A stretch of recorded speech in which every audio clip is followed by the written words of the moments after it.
If you are a fan of professional wrestling, then you will be aware of the $1 Million Man, Ted Dibiase. If you are the same or similar age to me, approaching around your mid-30s, and when you were young, in around about the 1980s, you were, or perhaps still are, a wrestling fan, then you will remember or will have at least witnessed the arrival and explosion in popularity of American professional wrestling. It was led, of course, by the company known at that point as the World Wrestling Federation. One of the characters leading the charge, one of the larger-than-life, over-the-top but also memorable wrestlers, was the $1 Million Man, Ted Dibiase. These days, Ted is a respected WWE Hall of Famer, and although it's taken several years to put together, the subject of a new documentary, The Price of Fame.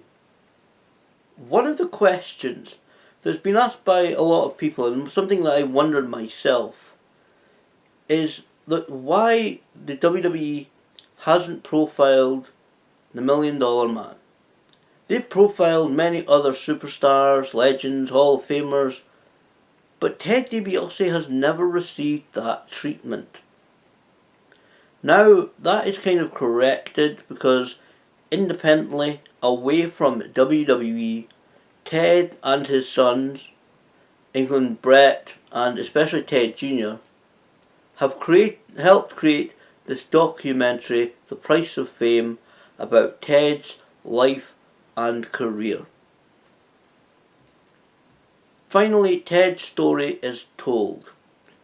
We see a young Ted DiBiase growing up in a small town called Wilcox as a young athlete. Sadly, he lost his father at the age of 15, but we see him progress, start entering into the world of professional wrestling, being mentored by the likes of Terry and Dory Jr., the Funks. Develop his career into companies like Mid-South Wrestling, and eventually he would receive the phone call which would make, and the opportunity that made his career. He would of course receive the character that was tailor-made for Ted DiBiase, the one that people will remember him as forever, the $1 Million Man. It was during his time with the then World Wrestling Federation, now WWE, that the real story of this documentary would take place. The real story of this documentary is not especially about Ted's life and career and development as a wrestler. It's about his lifestyle as a famous superstar wrestler in the 1980s to the early 1990s, and the lifestyle of excess that he led at that time. Although there's no huge specifics given in this documentary, we finally hear about Ted telling his story of certainly the vices, the women, the booze, the whole kind of hedonistic lifestyle that was available to him and that he fully took advantage of. We hear from various talking heads in this documentary, people who knew him, people like Harley Race, Rowdy Roddy Piper, George the Animal Steele, Jim Ross, Bruce Pritchard, all continue throughout this documentary talking about Ted, their relationship with him, their thoughts on his work, in ring, his life out of the ring, and we hear about how Ted eventually wound up being, as I said, he not just in the UK as one, but right across the world. He was one of the biggest names in professional wrestling in the mid to late 1980s to early 1990s. The real meat and potato of this documentary, the real story that the Dibiase family really want to highlight, is that lifestyle of excess that he led. Like I said, the booze, the women, and in particular, the process, the story of what happened when Ted's wife Melanie found out about everything that the lifestyle that he was leading on the road. I will say that I watched several documentaries about different vices, different lifestyles that were going on in the United States, especially for celebrities around that same time period, the likes of cocaine cowboys. And it certainly becomes very obvious. Although there is no real story told exactly how he got into indulging in some of these vices. I feel it's very easy to understand after watching some of these documentaries. He kind of talks about it later on with his son Ted Jr., but you really do hear it's kind of easy to understand about how a young Ted had all these excesses and available to him, and how easy it was for him to indulge in. The real story of this documentary, as the documentary progresses, like I said, the real story of this documentary begins when his wife Melanie finds out about his lifestyle, the lifestyle he's leading. Because in those days, of course, and I know some people say it's personal choice, but in those days, of course, and I know it's slightly less now, but the WWE superstars were on the road for 300 plus days of the year, and I'm not trying to justify any of this, but Ted and his wife were kind of living separate lives, and he was away, he was travelling, and you hear all about it. And as the documentary progresses into, especially the second half of the documentary, we hear about Ted realising, as he said, what a jerk he had become about the lifestyle that he's led, about the excesses that he's indulged in, and the behaviour that he is demonstrating. And it's not just him, obviously, that has fallen into that trap. Even to around about the mid to late 1990s, we've heard about people like Sting fall into those same kind of traps and same excesses. So it's not a unique thing, I would say. The second half of the documentary is certainly very religious heavy, and I'm not overtly religious myself, but in my opinion, as this documentary progresses, and we continue to hear Ted's story of his life, how about his first marriage, his divorce, his son Michael from that first marriage, who doesn't appear in this documentary. We hear about him meeting Melanie, about him kind of pursuing her, asking her out, and how they got together and when they got together. It's a very unusual thing to have actually, especially the napkin. I think it was the napkin or piece of paper that is signed by Ted on that particular day. It's a great story, a very romantic story. I'm sure some people will very much appreciate. But certainly I felt watching this documentary, his wife Melanie has always been a very kind of strong Christian. She's been a very Christian-led life. Being very religious, very. I don't know. I don't want to disrespect people, but say she's been very very much into Christianity. He's very much a follower of Christianity. And certainly going into the second half of this documentary, we hear about how Ted realises his behaviour has been foolish. He even says at one point he realised what a jerk he was, about how he's lying, his partying, his kind of lifestyle away from home. It said it's the way that he's been behaving. And we see in the second half of the documentary, as I said, it gets very religious. We hear about Ted seeking out help. We see Ted Jr., who I think we see Brett as well, his other son, who actually also wrestled for a while before injury cut his career short. But we see Ted Jr. really, especially in the second half of this documentary. It's about a 90-minute documentary, but so around about approaching the start of the second half and into the second half, we see Ted Jr. really start to examine the life of his dad. We see Ted Jr. take a trip with his father to the small town called Wilcox, where his father grew up.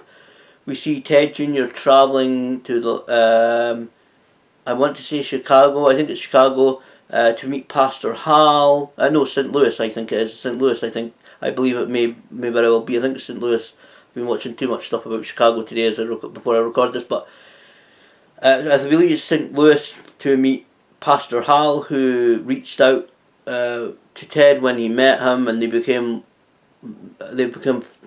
friends for many years. And we see Ted Jr. especially really start, I think for the first time, really take a look at his father's life. And at one point, I don't want to kind of ruin this, I don't want to tell the whole story of the documentary, but we certainly see Ted Jr. and Brett, I think for the very first time being old enough, because very much when Ted's life of excess was revealed and he and his wife Melanie kind of separated a little bit for a bit, and I don't know if I can officially separate, but certainly the cracks in the relationship were very much there. The kids were very young. I think Ted Jr. was something like 5 to 7 years old. Brett, or something like that. I think Brett was maybe like 4 or 5 years old. Ted was just a couple of years older than that, maybe about 9 or 10 or something. And the kids were kind of kept out of it a little bit. And we kind of see Ted Jr. and Brett kind of for the first time, especially, like I said, especially Ted Jr. And I knew we heard a few years ago that this was the way the documentary was being. We see Ted Jr. really for the very first time, I believe, taking a real look at his father's life, and especially the behaviour that his father exhibited, and how he got into the excesses and the stories of the excess for the very first time. And I think Ted kind of, because I know Ted Jr. kind of started going down that route of excess, and he was able to pull himself away, quit wrestling, walk away from WWE and change his life around. And I don't know about Brett's situation, I don't know, but I don't really know his circumstance, but we see Ted Jr. especially really start to examine his father's life, and especially the mistakes. Like I said, the life of excess that his father led when he wasn't at home. And we kind of see both of Ted's sons almost kind of realise, almost to a degree, the mistakes that their father has made, the behaviour that he exhibited, the way that the kind of the man that he was at that time. We kind of get to see it's almost like a slow realisation. And like I said, Ted has told his stories before. I've got it somewhere, a DVD that he at least used to sell at his personal appearance. I don't know whether he still does, where it's him giving his testimony, telling his story in a church. And of course he's written a couple of books, including a WWE book where he kind of tells the story. But we kind of get that realisation of, I'm cutting myself off here. I'm kind of cutting myself off here because I'm not going to give details, but I understand I genuinely understand a lot of the feelings, a lot of the thought process that Ted Jr. and Brett are undergoing, that you see during this documentary, their anger, their feelings, their hurt, their upset about the behaviour that their father led during that time period. You can kind of see, and I personally, and I said, I'm not giving details, it's not details I want to talk about, but I can understand entirely. I can relate to how they feel. I genuinely can. I can relate how they feel. I've never had that discovery process, and I'm not going to, because my father's not around anymore. But I understand. I can relate. I think, if I'm honest, I think there was more hurt. There was more. I don't know whether it was anger. It's very difficult to judge it personally outside the situation. But knowing what I know and kind of judging it a little bit, and I'm possibly jumping the gun. I'm possibly going a bit too far. But I felt that there was maybe it's been dealt with before the documentary, at least partially. But I can kind of feel that there were maybe a little bit more stronger feelings and more stuff that had to be dealt with away from the cameras, and I would suggest that would be the best way, the best place to do it, away from the cameras. But certainly when the two sons kind of discovering their father's behaviour and the way that their father handled themselves, I forget what term it is, but the way that he approached things, you kind of get the feeling that they're certainly very strong, but especially from Brett, you see it. And to be honest, I will say it kind of looks a little bit acted, that scene with Brett and Ted. It looks like what looks like a gym. It kind of looks a little bit acted out, but knowing what I know, understanding, relating to what I can, I feel that the word genuine feelings, whether it was acted a little, because it did feel a little bit acted out to me. But I assure you that what I can relate, certainly the feelings there are real. Certainly one point where if they were not completely if they were not even partially dealt with before the documentary, there was certainly, it's almost kind of reconstruction. It's not faked. It's kind of almost a reconstruction, construction of that part. When going forward into the second half of the documentary, like I said, you really hear about Ted changing his behaviour, and like I said, his wife Melanie, you really feel that she was a lifelong follower of Christianity, and it's not really said, but I kind of feel watching that, and I feel that she says she's had some sins before, and to be honest, I don't doubt that, because everybody, like they say in the documentary, everybody has. But I kind of get the feeling that she kind of directed him back towards the church. Kind of felt that she has been a lifelong, very strong Christian, and I believe that kind of she has also helped Ted change his behaviour, heal the relationship with her and the family, and I kind of feel that she's been kind of steering kind of him towards the church again as well. I mean, the kind of religious beliefs of Ted when he was very young is not really mentioned, is not really discussed. Perhaps something that maybe I'll ask him on social media, or if he returns here to Dundee, because he's got a great working relationship with the local company here.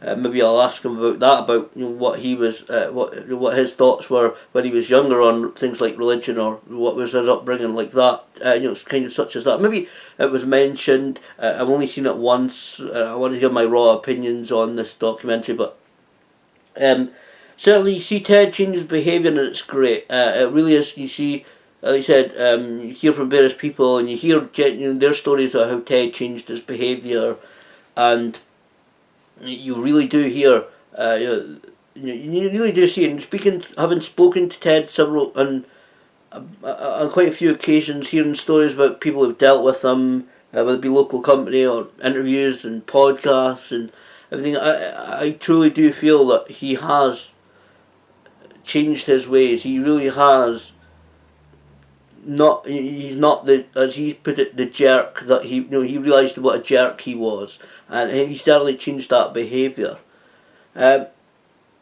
I'm not going to kind of go into it really a great deal further because I'm going quite a long video already. But I will say that there were several ways that this documentary grabbed my attention and really intrigued me to watch it. And obviously, like I said earlier, I'm a wrestling fan and I like watching documentaries on the subject. I like seeing good ones like Last of McGuinness, Beyond the Mat, Wrestling with Shadows, ones like that, the really good ones, and I think this is a really good one. Having seen Ted on TV for many years, from practically my whole life, almost. I started off watching the UK wrestling, and in a couple of years, American wrestling came on television, and things like WrestleMania. I think WrestleMania 4 might even be the first WrestleMania that I sat down on VHS tape and watched right the way through before I watched WrestleMania 3. I am pretty certain that because I've got it somewhere. It's a big double 2 cassette. I think I've still got it. Big 2 cassette double pack of WrestleMania 4, and having met him several times, like I said, and having seen him in places where here in my home city, and I think that's it's maybe a different subject for a different time, and something I've talked about before. I kind of sometimes feel that the effect of having somebody like the $1 Million Man here in your home city and place, like maybe having a signing in a local shopping centre, which he did once. It's kind of a surreal moment, I thought, and I still remember him at the coffee bar ordering coffee, and I think it was a bit of biscuit or cake or something that he had with it. Those kind of surreal moments are kind of lost nowadays with so many famous wrestlers appearing in various different locations around the world. It's sometimes maybe a little bit lost, but also, like I said, I can relate to many of the topics going on. And one of the ongoing threads of this whole documentary is fatherhood. We hear about, like I said, Ted losing his father at the age of 15 and spending even some nights driving up to where his father's grave is, spending some nights there. We hear about how losing his father has affected him. As I said, we see Ted Jr. explore his father's life and career. Of course, Ted Jr. himself as a father, like I said, I don't know about Brett, but certainly, maybe it's because I lost my father at pretty much the start of this year. It's maybe it's some of the stuff again that I can relate to. That is maybe giving me a little bit of a unique perspective. I don't want people to think that this documentary is a real life version of the movie The Wrestler, because it's not. Ted has healed, and I'm sure continues to work on the relationships with his wife Melanie, his sons, his family and friends. Ted still remains not only one of the most respected members of the pro wrestling world, but continues to tell his testimony, to spread his story and other work through his Heart of David ministry. Like many of these documentaries, professional wrestling is just one of the themes going on kind of in the background to the whole story. It's more of a human story, a human interest story as some people will call it, rather than a full-on professional wrestling story. And I'm sure, like I said, many people, whether you have had such struggles, witnessed such struggles, or perhaps wish a window into that type of world, will be able to relate to the story that is told. I would absolutely say that this documentary is well worth an hour and a half of anyone's time.